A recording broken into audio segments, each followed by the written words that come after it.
Good morning, everyone. Spirit lift time.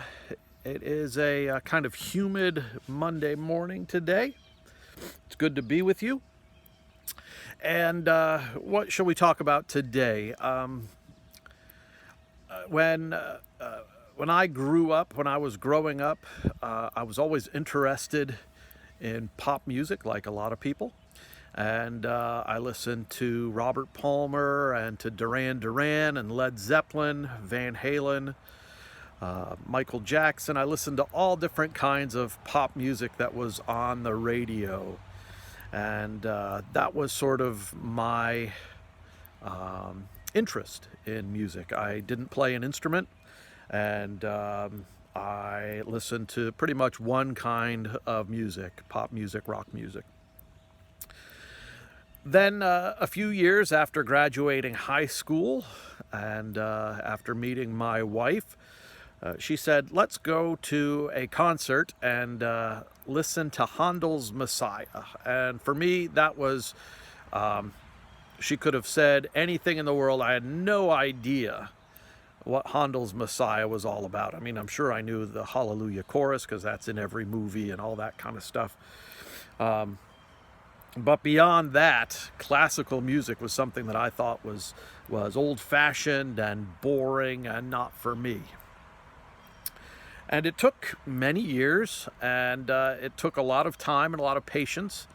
And it sort of happened gradually. I don't think I did it intentionally, but as things went on and as I practiced going to classical music concerts and hearing Bach and hearing Handel and Beethoven, Mozart, something changed within me, and I learned how to listen to classical music. It took a different set of skills from listening to pop music.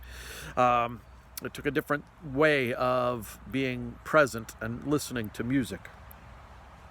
And it occurred to me this morning that so it is with prayer.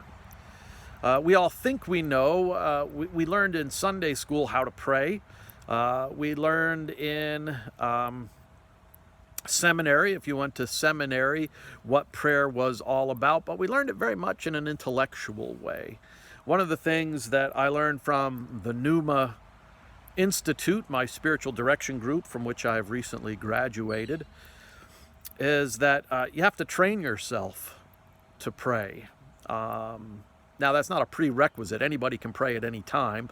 But if you want to advance in prayer, if you want to learn more about yourself and about God, you've got to train yourself. You can't just assume it will happen.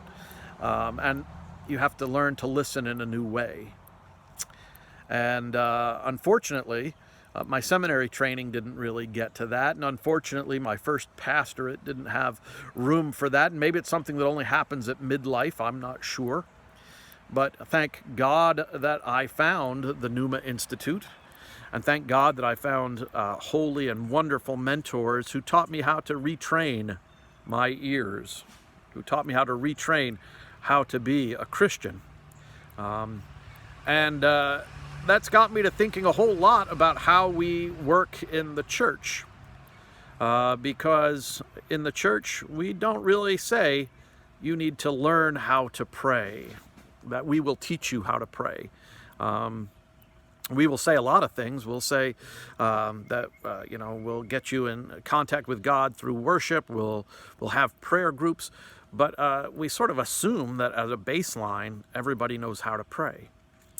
And again, there are so many different types of prayer. It's a gross oversimplification to say, the prayers that you learned at 5 or 6 years old are the same sorts of things that you will need at midlife, the same sorts of prayers you will need at retirement. So I encourage you to think about what happens when you are challenged by prayer. What happens when you come to the end of something, and the same way I was challenged by Handel's Messiah, didn't know anything about it, sat there for 2 hours the first time and thought, well, this isn't really doing it for me, but I stuck with it and learned how to listen again and anew. In a lot of ways, there's a lot of parallels with prayer. And I think that we could say mentorships are important. I think we could say that being with friends and family who are more experienced in this type of relationship with God are important. If you have questions about prayer, reach out to somebody who can talk with you and who can work with you on those things. This isn't a judgmental thing. It's not to say you've been praying wrong all your life, but just like an athlete needs to keep their training regimen up to keep themselves physically fit, spiritually fit is not is also a thing. It's not an imaginary thing. Being spiritually fit is also important.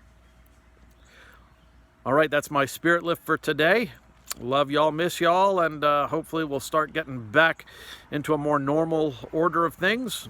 Hills Church is now open with masks and social distancing. Some of the rules are lightening up a little bit, and we're trying to get back to normal as soon as possible. We're trying to get back to some semblance of normal as soon as possible. We'll still reach out through streaming and through these spirit lifts. If you feel sick or you feel immunocompromised, that you don't feel comfortable coming back, God bless you. There's no pressure here. Reach out to us, and we will minister to you as best we can from a distance. All right, take care all. We'll see you soon. Talk to you soon. Bye.